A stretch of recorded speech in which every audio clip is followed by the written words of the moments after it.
Okay, so today, I know this video looks a little bit different, but Coach Fred is here. She's drawing on this cool new app I have. And today we're going to be talking very quickly about factoring out a GCF. Well, let's review what GCF stands for. GCF is the greatest common factor.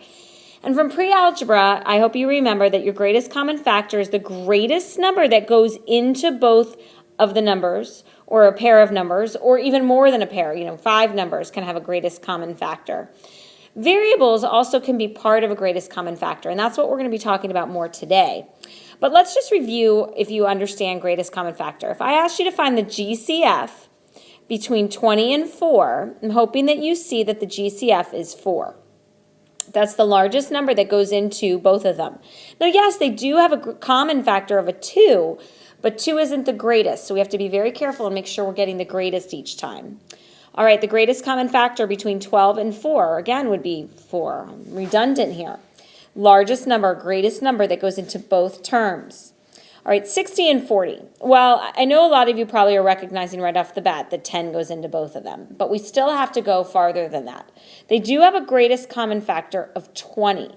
So 20 is the largest number that goes into both 40 and 60. All right, 25x. So now I'm throwing variables at you, okay? So when you're looking at the variables, you have to think what's the variable,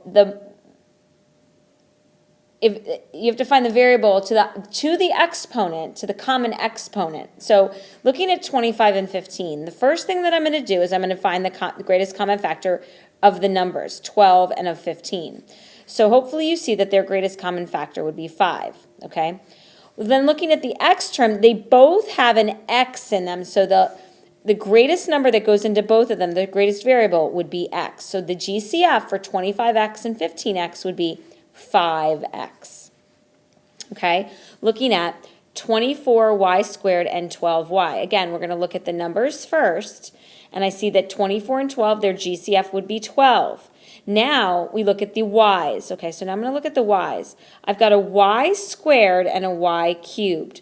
So the greatest common factor of those is the greatest number of times something goes into each other. So in this case, y squared is the greatest. Y squared goes into itself, and y squared goes into y cubed. Confused? Okay, it can get challenging when we throw variables at it. 18 m cubed and 9m. Okay, so we're going to look at the GCF between 18 and 9, so that would be 9. Then we look at the variables, and we want the variables the least times it occurs. So m and m cubed, the least times it occurs is m. So 9m would be my GCF. We're going to talk more about this in class, so this is a good place for you to write down questions, or maybe to come up with your own example and see if we can do it together as a class. All right, so what are we doing this for? We're doing this to be able to do something with quadratic functions or other functions called factoring. Factoring in its simplest form is just backwards multiplication. For example, yesterday in class we talked about multiplying a number when it's outside parentheses and multiplying two binomials. In order to do that, I would multiply that 5 to both terms. So I get 5x plus 15. That's multiplying. I have a 3a and a monomial multiplied to a binomial. 3a times b squared plus 2. That would give me 3b squared a plus, and remember I said use those arrows, plus 6a. That's multiplying. Factoring is the opposite. So from factoring, I want to end up back here.